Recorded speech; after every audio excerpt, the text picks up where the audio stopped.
की शुरुआत कर लेते हैं इस वक्त की बड़ी खबर के साथ। बड़ी खबर है छात्र संघ चुनाव से जुड़ी हुई। आपको बता दें कि राजस्थान यूनिवर्सिटी में सिंडिकेट की बैठक खत्म हो चुकी है। बैठक खत्म होने के बाद विधायक अमीन कागजी का बड़ा बयान सामने आया। उन्होंने कहा कि तय समय पर ही होंगे छात्र संघ के चुनाव की तारीखों में कोई भी बदलाव नहीं किया जाएगा। छात्र संगठन से जुड़े कई बिंदुओं पर भी चर्चा हुई इस बैठक में और छात्र संघ चुनाव, प्रत्याशियों की योग्यता और छात्रों के मताधिकार को लेकर बैठक में चर्चा की गई। सहयोगी ललित इस खबर पर ज्यादा जानकारी लिए जुड़ चुके हैं। ललित, तारीख को लेकर ही लगातार विरोध किया जा रहा था और स्पष्ट कर दिया गया कि तारीख नहीं बदलेंगे। जी बिल्कुल, आपको बता दें कि छात्र संघ चुनाव की तारीखों को लेकर अब जो सिंडिकेट सदस्य और विधायक अमीन कागजी, उनका बयान सामने आया है। उन्होंने कहा है कि तय समय पर ही छात्र संघ चुनाव आयोजित होंगे। इसको लेकर जो यूनिवर्सिटी प्रशासन है उसने अपनी तैयारी तेज कर दी है। इसके साथ ही जो छात्र नेताओं की योग्यता उनकी चाहे मतदान की, इसको लेकर भी सिंडिकेट की बैठक में चर्चा हुई है और थोड़ी देर में सिंडिकेट की बैठक के जो बिंदु हैं उनको जारी किया जाएगा। यानी कि अखिल भारतीय विद्यार्थी परिषद की ओर से जिन मांगों पर सहमति बनी थी उन मांगों पर भी सिंडिकेट में वार्ता हुई है, लेकिन ये वार्ता थोड़ी सी नकारात्मक रूप में भी देखी जा सकती है, क्योंकि कुछ लोगों द्वारा, जो सिंडिकेट के सदस्य हैं, उनके द्वारा उस वार्ता पर सहमति नहीं जताई गई है।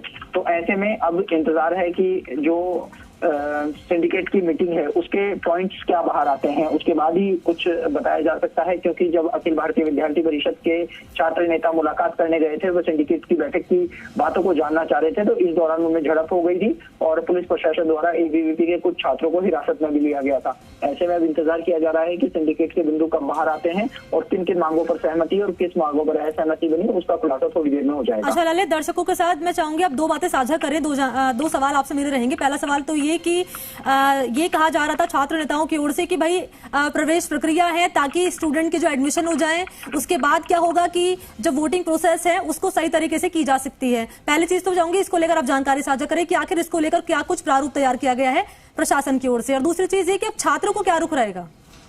जी बिल्कुल, सोमवार की हम जिक्र करेंगे। सोमवार को जब अखिल भारतीय विद्यार्थी परिषद की ओर से मांगों पर सहमति बनी थी, तो एक मांग पर सहमति बनी थी, उसका विरोध एनएचयूआई की ओर से भी देखने को मिला था। ये मांग थी कि जो जितने भी छात्र हैं उनको जो पीजी में प्रवेश के लिए आवेदन किए हुए हैं, उसमें से जो संगठक कॉलेज हो, महारानी कॉलेज, महाराजा कॉलेज, राजस्थान कॉलेज और कॉमर्स कॉलेज, उन छात्रों को मतदान का अधिकार रहेगा। संगठक कॉलेजों के अलावा यदि किसी छात्र ने, अन्य किसी कॉलेज के छात्र ने जो यूजी से पास होकर पीजी में प्रवेश के लिए आवेदन किया है, उनको वोटिंग का अधिकार नहीं होगा। हालांकि ऐसे छात्र नेताओं को चुनाव लड़ने का अधिकार होगा, लेकिन वोटिंग का अधिकार नहीं होगा। ऐसे में अब सवाल ये खड़े होने लगे हैं कि कोई छात्र नेता यदि वह चुनाव लड़ रहा है तो ऐसे में क्या वो अपना वोट नहीं डालेगा। दूसरी ओर यदि उनको वोट का अधिकार दिया जाता है तो ऐसे में बड़ी संख्या में छात्र नेताओं के चुनावी मैदान में खड़े होने की जो समस्या है वह खड़ी हो सकती है। तो कौन कौन से बिंदु निकलकर सामने आएंगे इस बैठक के बाद, जो कि आपने शुरुआत में जिक्र किया था ललित, वो हमसे आपसे जानेंगे। तमाम जानकारी के लिए फिलहाल बहुत शुक्रिया आपका।